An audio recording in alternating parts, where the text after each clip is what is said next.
did she say? What you say? That you play. Shawty's like a melody in my head that I can't keep on. Got me singing like na na. What did she say? What you say? That you play. Shawty's like a melody in my head that I can't keep on. Got me singing like na na. Alors, on est très content. Bien de la rentrée solennelle, je pense que moi, de faire la présentation. Donc, puis au niveau donc, de la salle des fêtes, aussi, nous avons pour donc la clôture solennelle de l'année scolaire alors 2021-2022, que nous avons pour observer 1 minute de silence.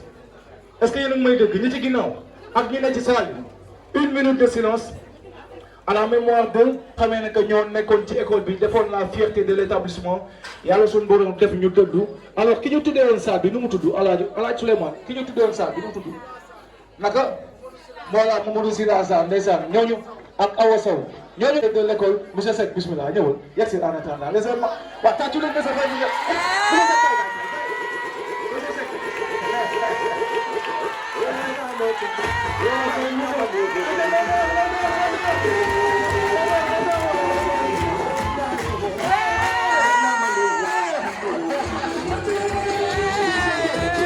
Monsieur Diagne, donc Mounio, donc discours d'ouverture. Monsieur le professeur, distingués invités, chers élèves, permettez-moi à l'entente de vos propos d'exprimer toute ma gratitude à l'endroit des initiateurs et aux organisateurs pour leur engagement à être au plus près des préoccupations de l'école. Je les remercie très sincèrement d'avoir choisi mon humble et modeste personne pour m'adresser à l'auguste assemblée que vous constituez. Cela me va droit au cœur malgré l'immense responsabilité de ne pas faillir que cela requiert. Distingués invités, si nous sommes réunis aujourd'hui dans cette enceinte pour lancer, pour fêter les 10 ans de l'école privée et l'âge de notre culture, c'est grâce à la vision d'une femme, à sa volonté. Je veux nommer la déclarante responsable, Mme Diorné Fatou Matawat, une femme du terroir qui, au vu de son parcours personnel, s'est demandé pourquoi pas une école d'excellence à Rufisque. Mais je ne savais pas que j'allais trouver cet événement ici. Et merci de l'accueil. Je commencerai d'abord pour remercier la déclarante responsable, Mme Diop,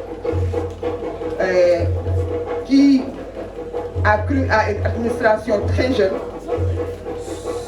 à un personnel d'encadrement très jeune, parce que j'en sais quelque chose, pour avoir des résultats efficaces et efficients.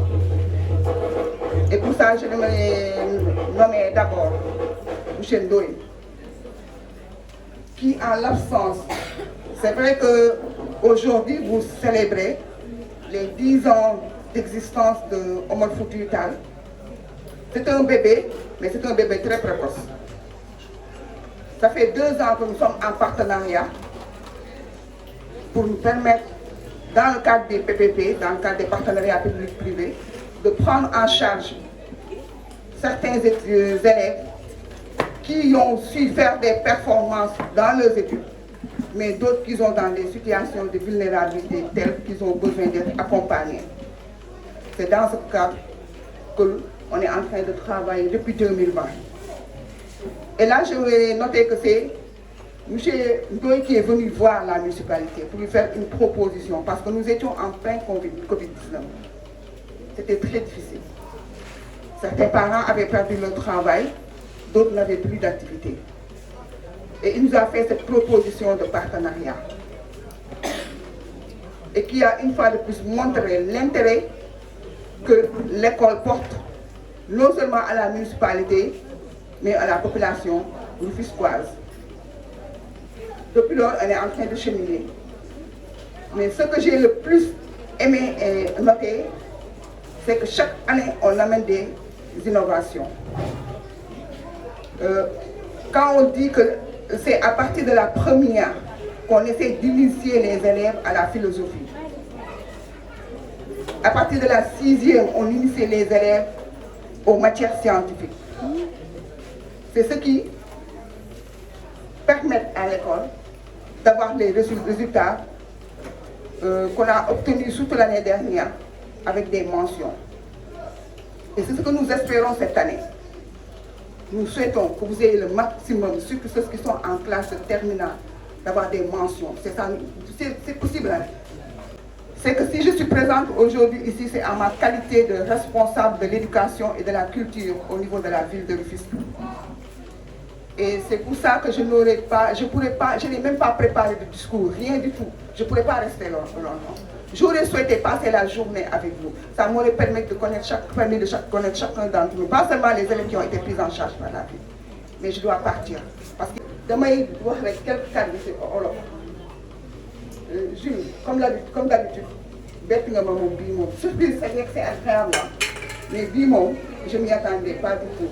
Je les remercier, de remercier Madame Diop, de remercier tous les élèves, tout le personnel d'encadrement bi ci école Omar Foutiyou Tall.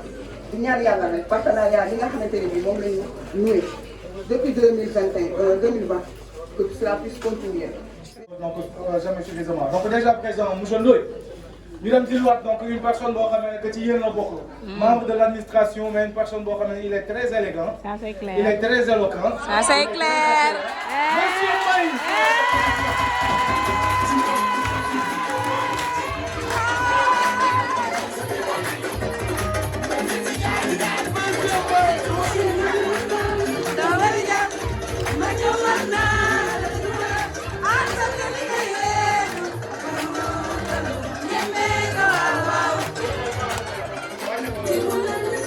C'est que Omar Foutiyou c'est que problème bi mooy maanaam administration bi ni ñu waane noonu la élèves yi waane yéen a gën a waane.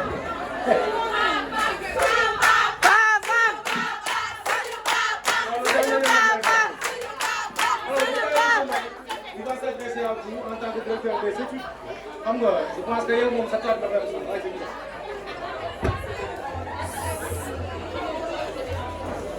Salaamaaleykum wa rahmatulah. balaa may def dara damay jégalu ñëpp li tax may jégalu ndax tey olof laay waxee mais en tant que pédagogue xaw ma droit waxee olof madame Niang maa ngi koy jégalu bu baax. asalaamaaleykum wa rahmatulah. wa barakaatu maa ngi leen di nuyu yéen ñëpp kenn ku nekk si tur sa sant. mais tey sama nuyoo du ma ko jiite ci administration du ma ko jiite ci corps professoral sama nuyoo EPOFTEN yi laa koy jiite.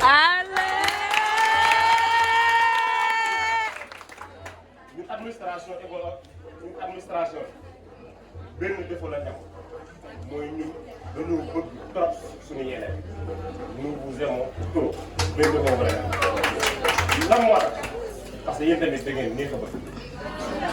La moo tax ngeen neex a bëgg sur le comportement sur l'assiduité la ponctualité ñaata mois la def ensemble 9 mois ensemble mosoo fee dégg monsieur Ndoye bàyyi monsieur Seck bàyyi monsieur Mbaye bàyyi monsieur Nangam bàyyi lan moo tax parce que yéen a tax mais aussi lan moo tax ñu may commencé sama nuyu ci yéen parce que dañ leen war a remercier pour deux choses d'abord pour la confiance ndax école privée yi bari nañ fi mais lan moo tax ngeen am si confiance ñu ba ñëw ci ñun.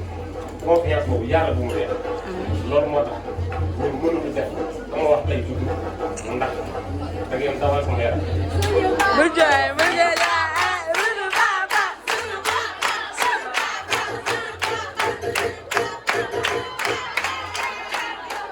lenn kese boo koy fay nag 6e 5e 4e seconde première def nañ seen i concours bari nañ suñu résultat la ñuy xaar li koy fay mooy coono bi ñu fiy def yuuxu yi métti na heure yi ñuy ñëw métti na yenn saa yi dañ fiy toog ba 21h 22h yenn saa yi pour benn élève ne la monsieur xanaa doo sonn lenn kese lañ bëgg mooy seeni résultat ngal la fay xal ngal la jox leen résultat yooyu vous êtes en classe de terminale vous êtes en classe de troisième dimbal leen. C'est l'image donc de l'établissement. Alors kii c'est une fille boo xamee ne que Souleymane Ndoye daf ko respecté ba noppi bëgg ko comme ni mu bëggee yeneen élèves yi waaye donc dañuy xool à travers son image yeneen ci ay élèves yi nga xamee ne que wóolu nañ établissement bi. Alors celle-là est responsable de Khadija Niang. Avec une moyenne de 16,89 et je veux continuer mes études ici à EPOFT. Merci.